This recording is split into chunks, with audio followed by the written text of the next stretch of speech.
Witchcraft and Magical Practioning tip. When you create sigils and you circle the sigil, you should border it.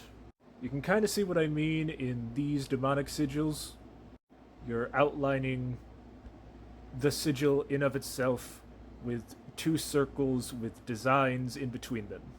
In this case, it's just the name of the demon, which is also a practice with angelic sigils. But you can do this in a variety of ways, including this. Now this to me is a little over-designed, but it gets what I want across. In this case, they're using Hebrew letters around various points. In this case, literally, they're correlating where the symbol is in correlation to the points of the sigil. Not always applicable, but tends to be helpful. I do, however, strongly recommend only using languages you're pretty familiar with, at the very least from a cultural standpoint and a magical tradition standpoint. Hebrew especially gets overused and is often appropriated. And if you're going to use Futhark runes, it might be best to, if you're going to use more than just the divination meaning of a singular rune, use the appropriate language and write out the full word. But there's other couple things to do. You don't just have to use a script, such as in this case, it's using smaller versions of other sigils at various points. I primarily recommend something similar to this, where the nodes you're using are alchemical symbols that represent, obviously the elements and such. And you can either use like a combination of all of the elements or just the particular elements with associations of what the sigil is for. But especially if it's a personal sigil, you can use various symbols, imagery, as I said earlier, even just smaller versions of other sigils to enhance the working of the main sigil. Perhaps even various symbols of gods or spirits that would work with the sigil, such as this case. I personally recommend not making it this complicated unless, you can memorize something like this. More than likely, it's going to be better to do something along these lines. It's simple and, in many cases, can even be reusable for other sigils.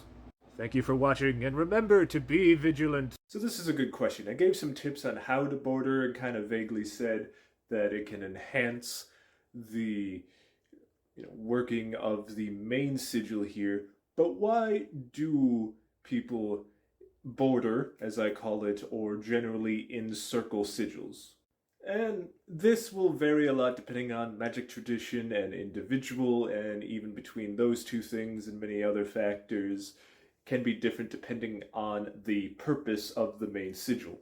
You can see this with something as simple as the Pent Alpha star shape, as there's various reasons why you would want to encircle it for a pentacle, or just keep it as a pentagram. Here's a couple that I'm aware of, but this is by no means an exhaustive list. Some people will do it as a protection for the sigil in of itself. Circles in general have a tendency to do protections, such as, personal protection circles. Keeping the sigil free from outside influences, or keeping the power of the sigil to a specific space. In many cases, the sigil is to gather energy within the area that the circle encompasses, believing that effectively energy will travel around the circle and therefore travel and be held within that circle.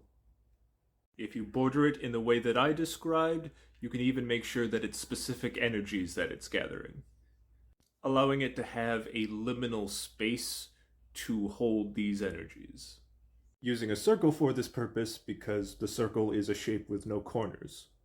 So the movement is said to be more constant and consistent. There is also a specific thought process if the sigil is trying to summon something, that the circle would fit into a summoning triangle.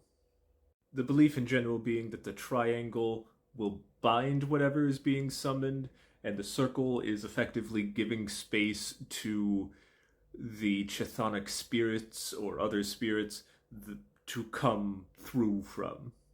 In this case, the circle or the border acting as a gateway. It can also represent a macrocosm of something.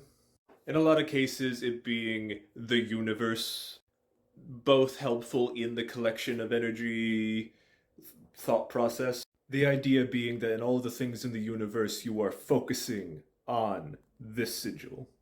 There are, of course, reasons to not encircle or border a sigil.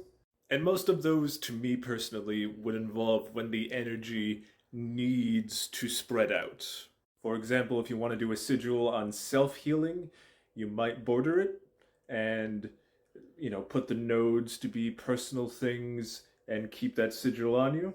If you want a more general community healing sigil, you won't, and it'll just be the sigil uninterrupted.